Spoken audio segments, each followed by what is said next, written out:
ವೀಕ್ಷಕರಿಗೆಲ್ಲ ನಮಸ್ಕಾರ. Welcome to Rajeshwari creation. ಈ ದಿನ ಸಾಬುದಾನ ವಡ ಮಾಡಕ್ಕೆ ತೋರಿಸ್ತಾ ಇದ್ದೀನಿ. ಬೇಕಾಗಿರೋ ಸಾಮಾನುಗಳು: ಪೊಟೆಟೊ, ಇದು ಬಾಯ್ಲ್ ಮಾಡಿ ಸ್ಮ್ಯಾಶ್ ಮಾಡಿ ಇಟ್ಕೊಂಡಿದೆ. ಸಾಬುದಾನ 1 ಅವರ್ ಬಿಫೋರ್ ನೆನೆಸಿಟ್ಕೊಂಡಿರೋದು. ಸಾಬುದಾನ ಅಥವಾ ಸಬ್ಬಕ್ಕಿ ಅಂತಾನು ಹೇಳ್ತಾರೆ, ಸೀಮೆ ಅಕ್ಕಿ ಸಬ್ಬಕ್ಕಿ ಏನಾದ್ರು. ಇದು ಗ್ರೀನ್ ಚಿಲ್ಲೀಸು, ಇದು ಮಿಕ್ಸಿಗೆ ಹಾಕಿಟ್ಕೊಂಡಿದೆ. Red chilli powder 1/2 spoon, garlic and ginger paste 1 spoon. ಇದು ಬ್ರೆಡ್ ಪೀಸ್ ಮಾಡಿ ಇಟ್ಕೊಂಡಿರೋದು, 1 ಸ್ಲೈಸ್ ಬ್ರೆಡ್ ಸಾಕು. ಕಾರ್ನ್ಫ್ಲೋರು 2 ಸ್ಪೂನ್ಸು, ಕೊರಿಯಾಂಡರ್ ಲೀಫು ಮತ್ತು ಸಾಲ್ಟ್ ಫಾರ್ ಟೇಸ್ಟ್. ಒಂದು ಬೌಲ್ಗೆ ಸ್ಮ್ಯಾಶ್ ಮಾಡಿ ಇಟ್ಟಿರೋ ಪೊಟ್ಯಾಟೋನೆಲ್ಲ ಹಾಕ್ಕೊಳ್ಳೋಣ. ಆಮೇಲೆ ನೆನೆಸಿಟ್ಟಿರೋ ಸಾಬುದಾನ,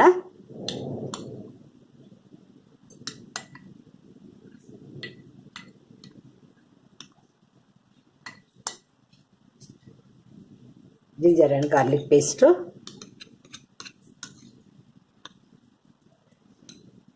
red chilli powder,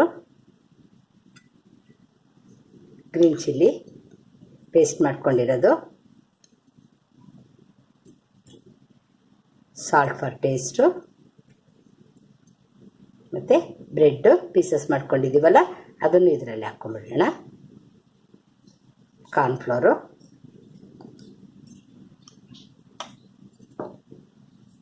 coriander leaf, ಇಷ್ಟನ್ನು ಮಿಕ್ಸ್ ಮಾಡ್ಕೊಂಡ್ಬಿಡೋದು. ಈ ಥರ ಸಣ್ಣ ಸಣ್ಣದಾಗೆಲ್ಲ ಮಿಕ್ಸ್ ಮಾಡಿ ಇಟ್ಟಿದ್ದೀವಲ್ಲ ಅದನ್ನು ಸಣ್ಣ ಸಣ್ಣದಾಗಿ ಉಂಡೆ ತೊಗೊಂಡು ಸ್ವಲ್ಪ ಜಿಡ್ ಮಾಡ್ಕೊಳ್ಳಿ ಕೈಗೆ. ಹೀಗೆ ವಡೆ ಶೇಪಲ್ಲಿ ಮಾಡಿ ಎಲ್ಲ ರೆಡಿ ಮಾಡಿ ಇಟ್ಕೊಂಡ್ಬಿಟ್ರೆ ಎಣ್ಣೆ ಕಾದಾಗ ಹಾಕೋಕ್ಕೆ ಈಸಿ ಆಗುತ್ತೆ. ಎಣ್ಣೆ ಕಾದ್ಮೇಲೆ ರೆಡಿ ಮಾಡಿ ಇಟ್ಕೊಂಡಿದ್ದೀವಲ್ಲ ಆ ವಡೆಗಳು ಒಂದೊಂದೇ ಹಾಕ್ತಾ ಬರೋಣ.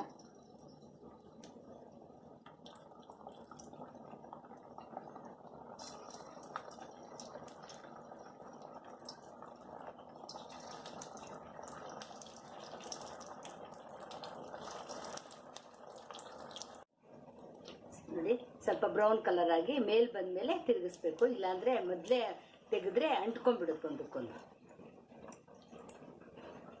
ಹಾಗೆ ಒಂದೊಂದೇ ಬಿಡಿಸ್ಕೋಬೇಕು.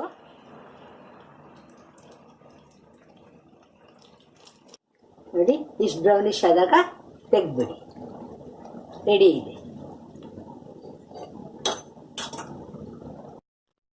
ನೋಡಿದ್ರಲ್ಲ, hot and crispy sabudana vada ready ಇದೆ. ಮಾಡೋದಕ್ಕೆ ಎಷ್ಟು ಈಸಿ ಅಲ್ವಾ, ತುಂಬ ಟೇಸ್ಟಿಯಾಗೂ ಇರುತ್ತೆ. ಮಾಡಿ ನೋಡಿ.